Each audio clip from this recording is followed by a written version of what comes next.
The following is brought to you by Honey Sound Broadcasting and Bex Memphis Entertainment, affiliates of the Bilko Media Network. I do have to say, I don't feel like I was watching whatever the character George Clooney was trying to play. I was like, no, I'm just watching George Clooney. George Clooney wasn't in this. Wrong movie. It's the one where George Clooney and... That's Gravity. Oh, never mind. No, it was the one with Matthew McConaughey. Yes, that's this one. Right. Oh, okay. Wait, so you thought we were reviewing another movie, Gravity? Yeah, I thought we were doing Gravity. No, I knew we were doing Interstellar, but I thought Interstellar was the one with George Clooney. It was Gravity. It's okay. What I have to deal with here? Oh my god, because this is like so terrible that I mixed up two movies about space. Sometimes when you're driving in a Lincoln, sometimes mix up Interstellar. They both have gorgeous men in them, so. Yes, so Pretty Boy McConaughey. What's his name? Matthew McConaughey. Matthew McConaughey, and it doesn't matter who else was in it. Yeah, and it doesn't matter. There we go. So we already got a 10 out of 10 from Beth. I didn't say it was a 10 out of 10. I just really like Matthew McConaughey. So dreaminess aside, I think that Matthew McConaughey is definitely one of the reasons that I just sort of gradually tune out of this movie. Is that he talks like John Wayne. Yeah, he's trying to be a little bit too like just your ordinary spatial pilot turned farmer, in the middle of post-apocalyptic middle America, Well, let's talk about that. Like, how did that happen? Because I'm blanking on why the world was ending. It was a nitrogen-based organism that fed off of nitrogen in the air and was fueled by it, such that it would go around and eat all the crops. But we didn't have anything that could kill it, and they called it blight. So, if you notice when he said his neighbors were burning the fields, he's like, oh, that's probably the last crop of sauerkraut ever, or Brussels sprouts, that will ever grow on Earth because the blight had eaten it. And so they were trying to grow all the different foods that wouldn't be eaten by the blight. Yep. So the blight had eaten enough stuff, they had just millions of people starving, so they actually nuked a bunch of the starving population on Earth to try to remove them so they could keep the human race alive. Oh, I didn't really get that from the beginning. I just thought it was just a giant old dust bowl, and climate change. And they mentioned Alfred mentioned that the blight a couple of times, I think, at the beginning, but I don't really remember. It was basically a combination of climate change and disease. That's what I thought it was. I didn't know there was the kind of sense I thought I had. Nuclear. I didn't get any nuclear post-nuclear natural stuff. Disaster as a commentary on today's society to combat climate change. Well, but they didn't mention climate change at all. They mentioned that there were a whole bunch of starving people because of the blight. That's why they were all going to farming. And then there was one point where he mentioned, I think it's Matthew McConaughey mentioned that they dropped nukes, rounded all these people up into giant refugee camps, then nuked all the refugee camps to kill them so they didn't have to feed them. Okay, wow. You wouldn't need nukes to do that, though. But yeah, okay. I could buy that. How far in the future is this set? 30 years or something? I don't think it was very far. It's gonna have to be further than that.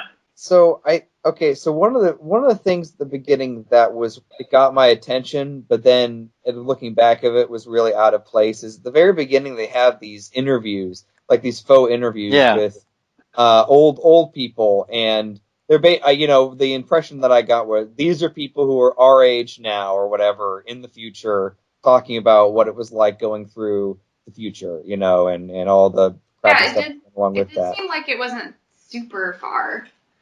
Yeah, it didn't seem a couple generations, maybe. Yeah, so I just didn't really know what was going on in the world, and if that's true, that people got put into concentration camps and got nuked or something, and that wasn't the opinion I had at all of what was going on there. I would have thought that I would have seen way more militarization and stuff if that was the case, but.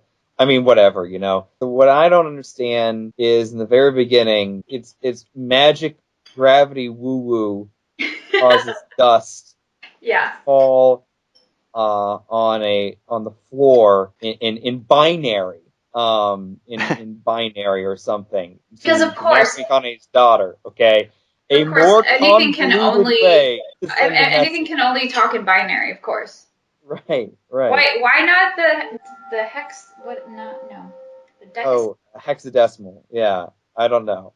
She could probably figure it out. Can you speak in hexadecimal? Like, how do you translate that message? Matthew McConaughey and his daughter are just so magical and super smart. I guess. They probably do it, you know, like. Well, is it like, how does he know how to translate in binary to begin? Well, I guess it's just Morse code, but. Well, he's just your gosh darn your average Iowa corn-fed astronaut / corn farmer, you know. That's. I thought he was like previously a engineer. No, yeah, he was an engineer at NASA, and he was a pilot at NASA. That's the beginning of the movie where you had the thing where he was just escaping Earth stuff, and then he crashed. Right. So he's a pilot. Just insinuate he was a pilot. Right. So Ex NASA pilot. Yeah. Okay. We can assume he knows binary, I guess. Yeah. And then he looks at them, and then there's the scene where he goes, "My God, they're coordinates." And then how would he know that? Like he jumps into a pickup truck, and like let's just not think about like what kind of state like you would have to be. Like, how are they getting oil if this is so shitty, you know? And how do they power all these cars? But anyway, so they finds the coordinates and they drive, and you know he takes his spunky daughter, who I guess he just leaves his son behind, you know. Oh, his poor son is like shafted this entire movie. I know. He's just poor kid. Isn't Ben Affleck his son when he's older, and like he shows up for like 3 seconds? It's poor boy. And I'm like, Ben Affleck is in this movie? What? They did all the yay, you know, like the girl is a scientist, and you know, yay woman power, and then they just like it's just the poor son is like have to go through therapy.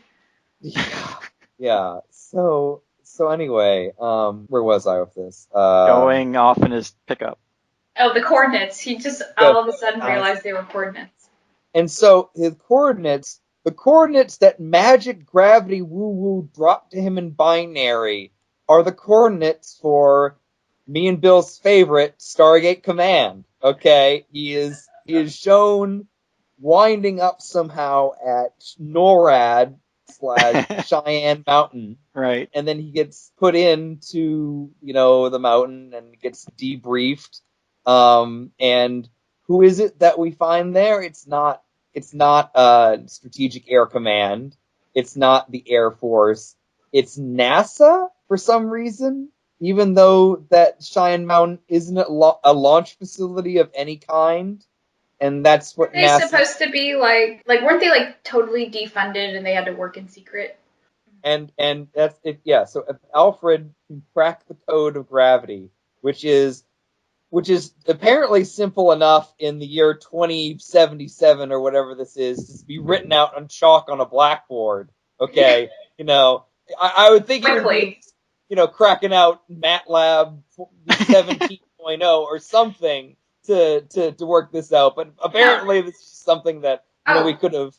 It's like whenever they want to show science, it's either beakers and bubbling colorful chemicals, or it's mashing your keyboard for code, or I'm gonna hack into this thing, or writing giant equations on a chalkboard. It's like, do you guys realize scientists 90% of our time sit our asses in front of a computer? Yes. But Beth, don't you know if you're really brilliant, you'll start writing equations on Windows? Oh, of course.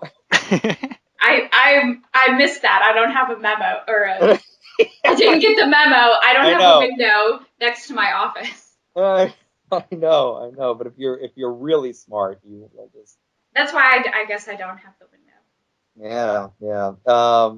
Anyway, so he gets kind of swept up, and now he gets swept up into this whole thing where he meets up with like Anne Hathaway and robot spiky dude, who I liked. Tars. The AI? Yeah, Tars. Oh, yeah. Yes. Those things were weird, but I kind of liked them too. But the one from Rogue One, so much better. Yeah. Oh, K2SO? Yeah, he was fantastic. Well, we got the same sort of, like, minute of, or one line of exposition, you know, where it's like, oh yeah, he's our robot, but we made him quirky because we did. Because we had an extra programmer and he needed something to do. What's up all these quirky robots? Program some personality into the Yeah. Well, that's where he had the sarcasm level. He just kept turning it down the whole movie. Yeah. Why would you build a sarcasm level in a thing that might... Can you save my life? Oh, sure I can save your life. There's no way we're gonna get killed. No, Tristan, because somebody like you that was bored one day decided to program that kind of shit. Yeah, maybe. I don't know. Totally was. That's exactly what I would need, though. Is if I was dying or something, it's just like sarcasm level of 100%. Will I live? Yeah, totally, man. So, he meets up with Anne Hathaway, who I can't understand why she's in this movie. The guy's daughter. She's exposition. Yeah, she's the guy who the one scientist. The one scientist who figured out the flight stuff, right? Or almost figured out the flight. Yeah, the guy who almost solved the gravity equation but didn't. It wasn't that his daughter? Gravity 9. Yeah. Per second. It was his daughter, but I'm just wondering, like, aside from, you know, that guy was pretty old and maybe he just wanted to film a lot of his scenes in a chair. Like, is that why he didn't go along with them? Or, what was the reason for this character being there? Because I couldn't figure out why Anne Hathaway was. I think it was just to explain stuff. I guess. But okay, so the guy who's Alfred, he's working on this is his plan, right? Is that he's supposed to solve this equation, and he's working on the problem of gravity, quote unquote. And he's making, I guess, NORAD into a giant space station. Mm-hmm. But, like, this is their best shot. Like, that he'll somehow find a way to, levitate a mountain off the Earth. And, because, like... Why didn't they just do the Wall-E approach and send everybody on the Axiom? Yeah, like, we could probably, if we needed to, right now with today's technology, build a pretty decent Mars, like, colonial transport ship. We could probably do it if we just brute forced it. I don't know what we would do once we got to Mars. Yeah, I mean, who knows? But or we could just build a giant space station and go orbit Mars instead of Earth. I'm telling you, we need to establish a colony on the moon. Build a giant dome structure, make it a domed colony, so that when you pressurize it to Earth's pressure with the gravity difference of the moon, I can strap on wings and fly around the giant dome on the moon. Yes. So one thing that I thought was a really cool note that they didn't bring up at all, but like there was like this 3-minute scene that probably should have been cut. That way they were talking about how one of their plans was to basically send out like a probe that had a bunch of like fertilized eggs in it, and then like this probe would like gestate human beings and take care of them, and then those human beings would take the other eggs and sperm in the probe and then build a whole new colony from this probe. Did they have like a robot that would actually... I don't think that was the idea. I think the idea was just to preserve the eggs, the fertilized eggs, so that they were there. So that if somebody else ever came across them, then our genetic material was saved. So it was kind of put our genetic material in these frozen things on another planet to maybe something comes along and finds it and can start it up again. I didn't think they could actually gestate the... Because I was thinking that's plan C. Is you shoot all these probes. Are we that egotistical as a race that we need to like save our DNA?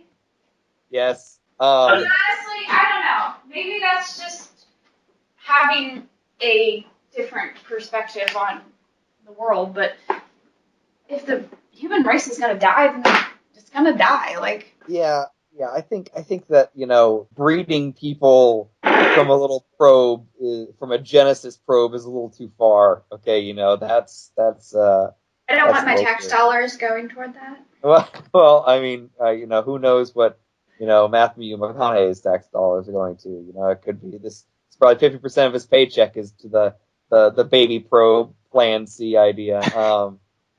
No, down with baby probes. Anyway, so he goes in space, and he's kind of a dick to his kids, so there is some character arcing there. I like that. He's a dick to his kids when in the beginning, and he's nice to them at the end. I think it's almost the other way around, because obviously his kids are mad that he's leaving, but he's leaving to save all of humanity. So how selfish are his kids? I'm sure you still would feel mad and pissed because it's still your dad. I don't know if kids that age. I mean, I don't even know now if I could have the concept of saving the entire world. Yeah, but if you had that ability, at the expense of my dad, though, I think that would be a lot harder. Actually, the girl's perspective, though, is she was just minding her own bees one day, and then some dust dropped on the ground, and then her dad runs off, thinking there's some coordinates in the middle of the woods, gets stopped by the military, and then they draft him into the space program. Which is kind of weird that they would. Presumably, they had a pilot before Mahanahe or whatever came. I bet he's pretty pissed. He's like, I've been training for this for months and months and months, but you find some guy in the woods, but sure, take my place. He's the real unsung hero of all this. And every screw up is he's probably like, oh man, what are you doing? I trained for this.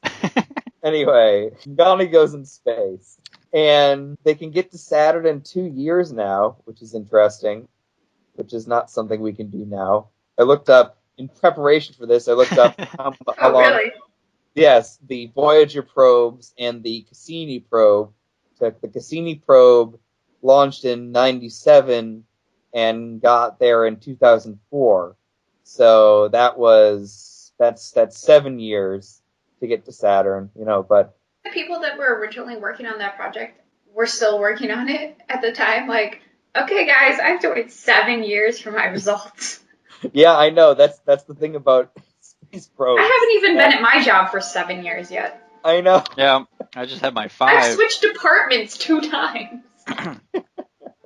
You just gotta keep switching probes, man. So I did hear an interesting fact about science today I read on Facebook about it, that some people that were able to make metallic hydrogen. Yeah, I saw that. So that theoretically could make us go faster to Mars or Jupiter or Saturn, whatever the hell.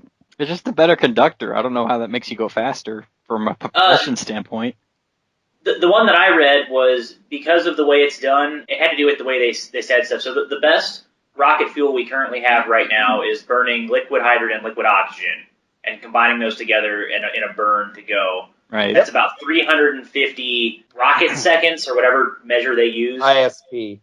Whatever it is. So they said a significant improvement in that would be getting to 400. With the metallic hydrogen, if you can get it to go back to its normal state, the amount of energy it would release would cause the rocket propulsion to be 1,700 seconds, or ISP, or whatever it is. Yep. So, that sounds about right. I mean, that or they perfected the M drive. The EM drive. Oh yeah. The EM drive is supposed to be, according to the current laws of physics, should not work, but it's essentially which basically, in my mind, every time you hear that phrase, physics says that it shouldn't work, but ... it doesn't. I want it to be true. Everybody wants the reactionless drive to be true, but it's not. This is something that's generating micronewtons of thrust. So it's really hard to measure if it's not just heat from expanding metal surfaces, or and all this stuff is done with torsion rods. So how did you set up the rod measuring thing? Lots of stuff like that. That's what I think about the EM drive. It's kind of I'm agnostic on it right now, but no, metallic hydrogen, that's cool. I never even heard of that. Well, you remember I made fun of we were at Disney World. I made fun of what was it, Mission Space, where they talk about using new solid hydrogen. And I was like, you can't make hydrogen a solid. these Disney Imagineer morons. They don't know what they're talking about. Apparently they were ahead of the game. All right, because metallic hydrogen, right? That's solid hydrogen. Yep. Hey. It's also a room temperature superconductor, apparently. Well, from what I saw, they did not pull it back yet, so they're not sure if it will stay in that state. They're not sure if it's stable. Yeah. Yeah. I mean, you would have to, metallic hydrogen is something that people have been thinking might exist, like, at Jupiter's core. Right. It's something that does not. They said they needed to create 1,000 times the Earth's atmosphere pressure to crush it together between two diamonds. But the article I saw, and I don't know if you saw the same one, Alex, they did not pull the diamonds back yet to determine if the state will hold. They only proved that it turned into a metallic state. Yeah, that's what I saw. They diamonds are still engaged. Yeah, the diamonds are still engaged. Oh no! If they release that pressure, who knows what'll happen? My God, it's metallic hydrogen. I think we've gotten off topic a bit. I think so too. So all the space scenes were kind of cool. Like some of the I like the spaceship graphic. Oh, like closer to the end where he goes into that weird falling. Oh, when he goes past the event horizon. Past the event horizon. That was some pretty cool animation, digital. It was cool. At the end, when he figures out that he's in the library and he can go see through the bookshelves, and he was the one that made the sand happen. Dust. McConaughey, bring me a dream. Bum, bum, bum, bum. Well, let's talk about when they first go through the hole, because, and I'll pose this question to you guys: if there were 3 potential habitable planets, one of them has a time dilation on it for 7 years for every hour you're on it. Which of the 3 will you choose to pursue first? I have a problem with the way they did this, because either someone didn't do the math beforehand, because they should have figured out by the time dilation that it would have been that person only would have been on that planet for 20 minutes. It's sending out a good signal. They've only been there for 20 minutes. I think they said that. Well, they did, but somebody, when you can measure masses the way we can now, somebody's got to be able to do the math to show, well, if we go to this one, we'll be right behind the other person who just got there. So, I mean, you would have known. How do they really know if this is good enough or not? Because the time dilation, they would have only been here for 20 minutes. Right. And wasn't wasn't she dead already? Yeah, she got there, got hit by a giant wave, and died by the time they landed. That was the whole thing. Yeah. Isn't that kind of a crappy? You spend all that time, you finally get to a planet, and then you just die. Immediately. I've had that happen to me many a time on Kerbal Space Program. Oh, is this the one? No. Am I mixing this up? Is this the one where Matt Damon No. Yeah, that's Planet 2. They go to the wave planet, and then they go to the time dilation wave planet, where every hour equals 7 years Earth time, and apparently they're there for 3 hours, so 23 years crazy. pass. I know, that's crazy. That's just crazy. Why would you pick that planet first? That would be my last choice. Dilation thing. Did they? The other planets? I would pick the one that's closest to Earth time. So you're not wasting as much time on Earth that actually is a viable planet. Then you can get the message to them sooner. Well, and then I also am entertained by part of what went into their decision making was that they didn't want to go to the one planet because they thought the one girl's mind was kind of clouded because she was in love with the guy that went to that planet. Oh, of course, because a fucking woman is in love with somebody. Her mind is. Well, remember, she's I think love is a whole force you need to actually take into account. That's a general thing. And then in the end of the movie, that's the one they should have gone to in the first place anyway. So it's. Although it seems with the state of their planet, I don't think it mattered which one you chose first.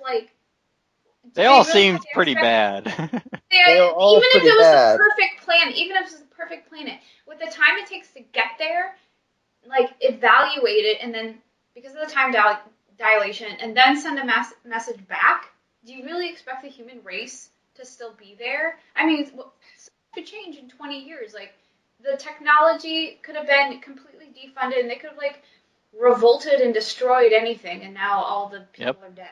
Well, like I said, yeah. 23 years. 23 years passed in this movie. Yeah. Oh, more time than that passed. At the end, but at the very end. Yeah. Okay. So, like, the thing is that they go through this planet, this magical, magic wormhole, magic door, to this to 3 planets that are orbiting a black hole. Yeah. All 3 of these planets are worse than Mars. Well, so for the record, only the one was close to the black hole. The other ones were not. So, I mean, I think they were all orbiting that black hole, but only one was. But these planets, so one was like super. And by the way, if you had water there, like they should have known that like the planet had water there. I'm sorry, you can figure out due to the tidal forces of the black hole, they're gonna if or not there will be mile high waves. Like before you land, you can figure that out. And that was one of my problems with that too, is that somehow they land in like a foot deep of water, yet there are these massive waves, but also there's no earthquakes at all. So the gravity is enough to make mile high waves and scoop up every drop of water on this planet, except for like a kiddie wading pool. But there aren't any earthquakes or shaking or anything like that. That's and they waited way too long after the wave came. They had like this little conversation about what it is to sacrifice and oh my god, that was the thing that really got me about this movie. It was just like it tried to. The dialogue was so airy and pseudo deep, and they're trying to make a larger point. Yeah, well, I mean, Matt Damon, I think, was the worst, because if you wake up someone who's been in a stasis chamber for a while, and he starts going around, man was never meant to see the stars as we, like if you start saying this stuff, you lock him up, and you start treating him like a crazy person, but they don't do that. But everybody has like these. So they just escaped that wave, and so they're sitting on the ground, and they start like talking about all these philosophical points and stuff. It's like, you're on a giant wave planet. You get your ass off the planet. Yeah, there's one. You think that was the only one? Go. You just rage quit, Tristan. Tristan drop? Like he got so angry he threw his microphone around. It's like you said, did he rage quit? Ice clouds. Let's talk about ice clouds. So what is the point of the ship hitting the ice cloud? To prove it's an ice cloud. I guess because that thing's got to be flying pretty freaking fast, and any minor touches like that is probably going to do a shit ton of damage to that vehicle. Oh, yeah, but why are there ice clouds to begin with? Is the real question. Why not? Because it's space. Because it's space. I guess. How are they floating? That's like, they can't float. And then you also have, so like they go to the wave planet, right? And then they go back to the ship and they get all these like transmissions from like the daughter of what's happened over the past 23 years. How can they can receive like video, but they can't send video back? Only these like random pings? No, I think they could send videos back. They just couldn't actively communicate. So I think he was sending videos back a little bit before they did that. But it just happened that because of everything that happened, he was gone for 23 years. He couldn't send anything, and so she stopped sending at that point. Yeah, but I'm sorry, like the people who went beforehand, like why didn't they send like video evidence of what these planets were like? Maybe it didn't get back to Earth yet. Didn't they go out like 2, 3, 4 years before? Well, yeah, but if it takes like how long? Surely it takes a long time for the messages to travel. Well, yeah, a long time, like a day maybe, if that, but not like years. I don't remember those details. I sure do. It's been too long. It's been too long. Yeah. I'd forgotten that you said to watch it but that was ages ago. Well, you thought it was the wrong movie, so. Well, that too. Well, Beth has seen Interstellar. Well, I've seen both of them, obviously. Well, yeah, but in your mind, you were preparing for Gravity. I did, yeah, I know it was. I was preparing for a 2-character movie. 90% of it is sensible. I also thought it was weird at the end, where like grandma daughter was like, he comes in and she's like, "Oh, you're my dad," and then she's like, "Get out of here!" Like, what? You haven't seen each other in like 80 years. But could you imagine, like, I mean, she was what, 10, 12? She was, yeah, like 10ish when he left, I guess. I mean, she's lived. That's true. 7 times that. I think you would get over him. Or he would just be like this faint memory of. But didn't he also like solve her problem? Like they were communicating when she was older. Yeah. He was the one that originally sent the message. Yeah. So that wouldn't that be like and helped? Didn't he help her solve the problem? He helps her many ways because even if he wasn't there, he was like the ghost in the bookshelf the whole time. When she finally finds the watch that he put all the data into. Yep. I mean, this guy's like the hero of humanity, and so wouldn't he just leaves at the end? Well, doesn't he? He didn't leave. I thought he just died. No, he left to find that other lady who was left behind in the other he left. Galaxy. Yeah, he took TARS with him to go find whatever Anne Hathaway's character was called. That's why she was. Oh, the Tesseract. That's right. Did you guys ever read when you were a kid A Wrinkle in Time? That sounds very familiar.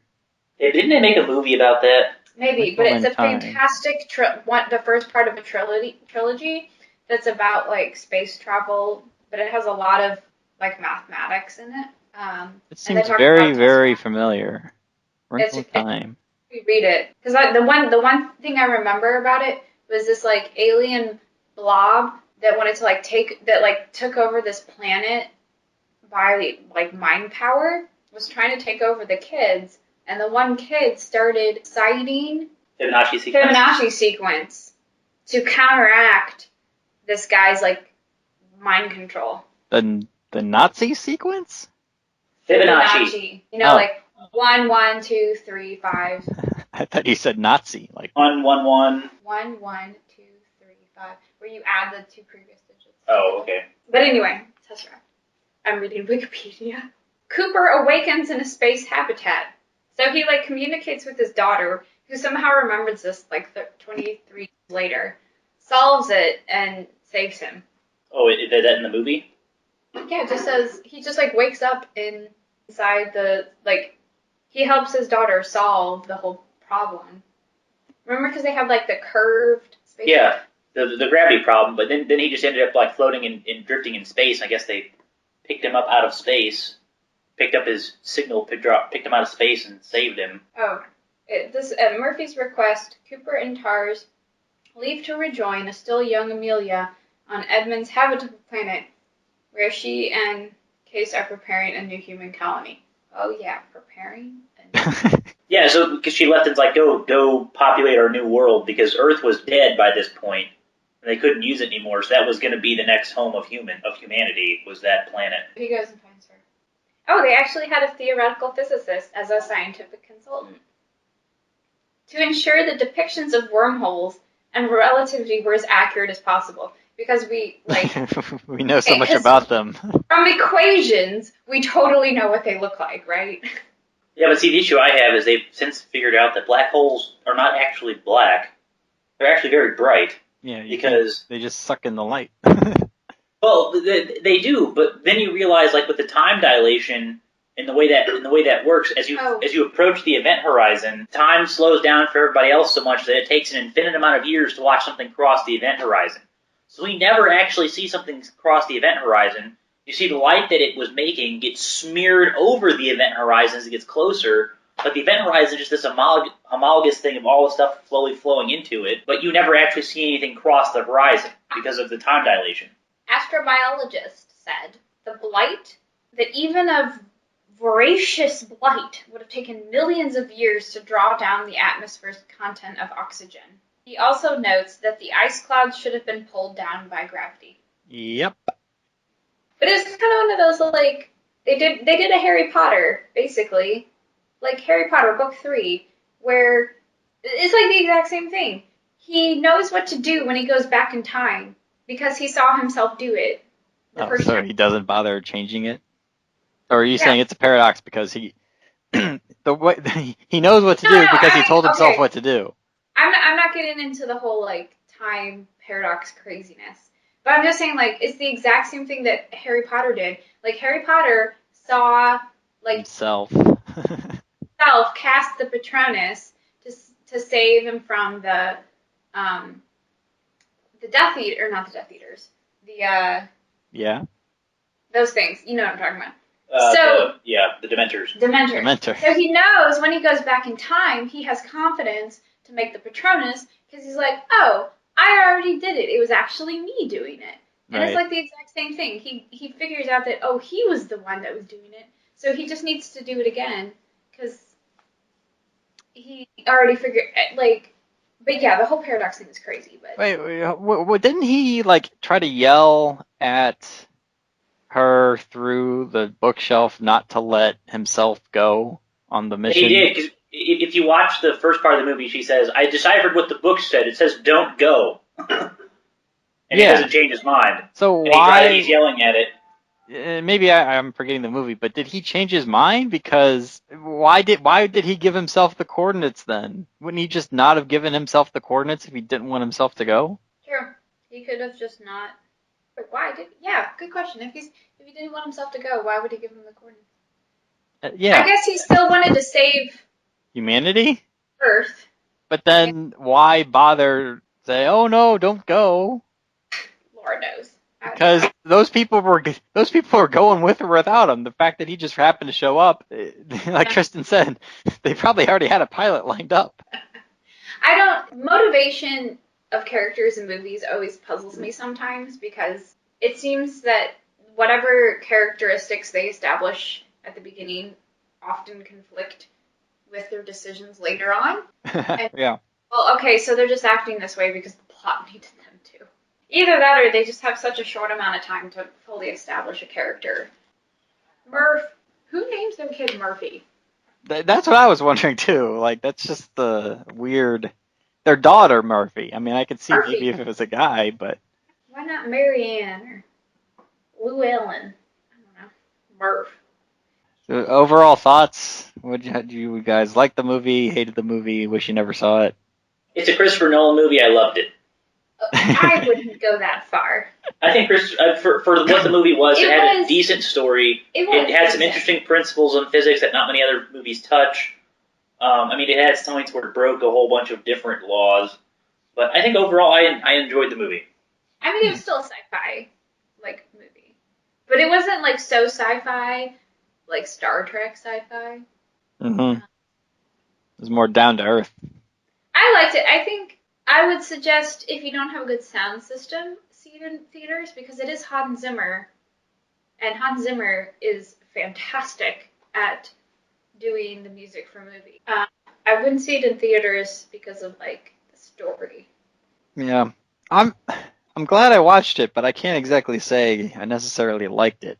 It's better than the last movie that we did. Which was what? Yeah, that it is. Yes. I don't even remember the name. Where everybody dies. London has fallen.